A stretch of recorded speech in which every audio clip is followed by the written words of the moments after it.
Baiklah, kali ini saya akan membahas mengenai bagaimana cara kerja penyimpanan data pada komputer. Adapun cara kerja penyimpanan data pada komputer yaitu terdapat sebuah hard disk yang akan merekam data dalam putaran konsentris yang biasa disebut dengan track. Dalam sebuah track ini masih ada pembagian lagi yang disebut dengan sektor.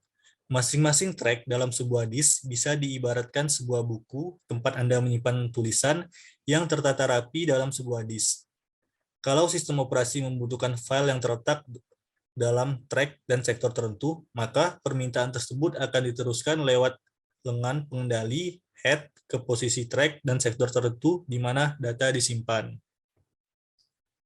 Saat sistem operasi mengirim data ke hard disk untuk disimpan, maka drive pada hard disk akan terlebih dahulu melakukan perhitungan data dengan rumus matematis yang kompleks untuk menambahkan hitungan bit pada sebuah data. Dengan konversi ini, maka data bisa disimpan dengan lebih efisien. Selain itu, ketika nanti data tersebut dibutuhkan kembali, tambahan bit tersebut mampu mendeteksi dan mengkoreksi kesalahan acak karena variasi dari ruangan magnetis yang lebar. Selanjutnya, head akan digerakkan menuju track tertentu di atas disk untuk melakukan baca dan tulis. Waktu yang dibutuhkan untuk memindahkan head dari satu track ke track yang lain inilah yang disebut dengan seek time. Setelah berada pada track yang benar, head akan menunggu sampai berada pada sektor tertentu untuk membaca dan menulis data. Untuk menulis data head, akan menunggu sampai berada pada sektor yang belum terisi, sementara saat membaca head akan menunggu sampai berada pada sektor di mana data disimpan. Waktu yang dibutuhkan untuk menunggu berada pada sektor yang tepat ini sering disebut sebagai latency.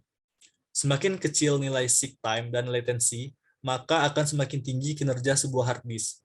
Saat head berada pada sektor yang tepat untuk menuliskan data, maka sebuah integrated drive elektronik akan disalurkan lewat head menuju piringan. Integrated drive elektronik tersebut menghasilkan tempat tertentu di atas disk untuk menyimpan data.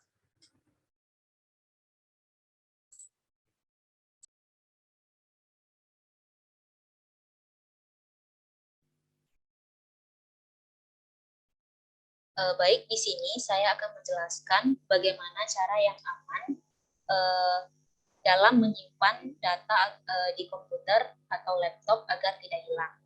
Ada beberapa cara yang bisa kita lakukan agar data yang disimpan di laptop atau komputer tidak hilang baik secara sengaja maupun tidak sengaja. Yang pertama yaitu tempat yang aman. Apabila menggunakan penyimpanan eksternal, pastikan media penyimpanan diletakkan pada tempat yang aman. Dengan begitu, data tidak mudah dijangkau oleh orang lain dan disalahgunakan. Kemudian yang kedua yaitu hindari folder My Document.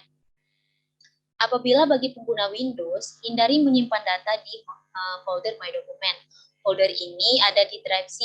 Jika software sistem operasi rusak, data yang tersimpan di folder ini akan hilang sewaktu dilakukan penginstalan ulang. Kemudian, lakukan pemisahan. Pisahkan antara file penting dengan file biasa.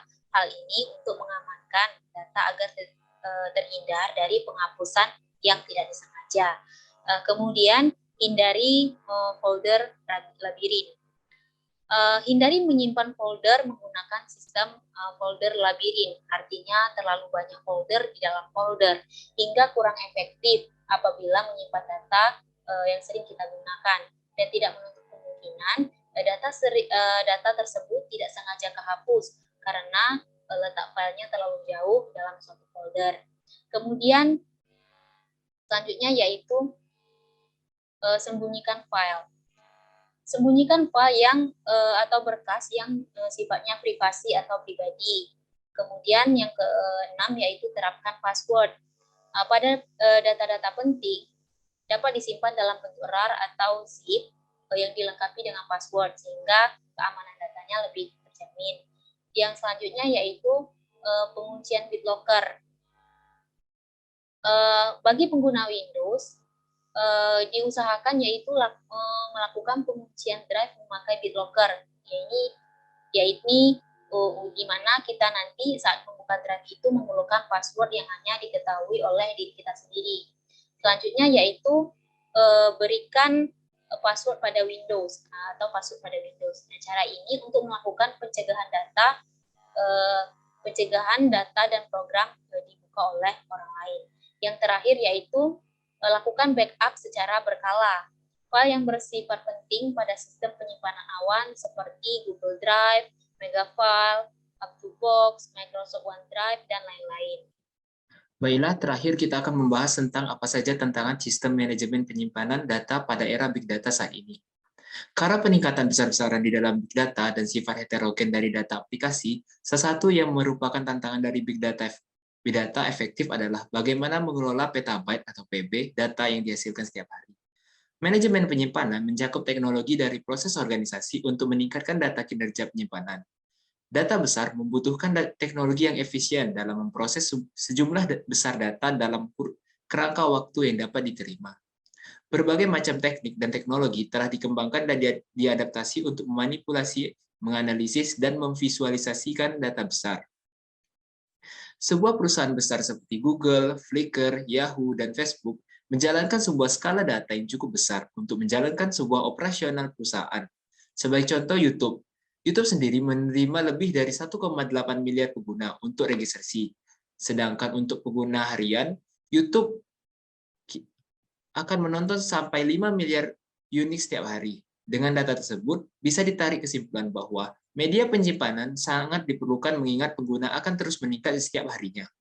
Salah satu permasalahan yang timbul dalam sistem manajemen penyimpanan berdasarkan Big Data adalah bagaimana menyimpan dan memelihara set data yang besar dari waktu ke waktu. Faktor-faktor seperti kapasitas, kinerja, keluaran, biaya, dan skalabilitas merupakan solusi yang sangat terlibat dalam penyelesaian solusi pertumbuhan penyimpanan data pada era Big Data. Terima kasih.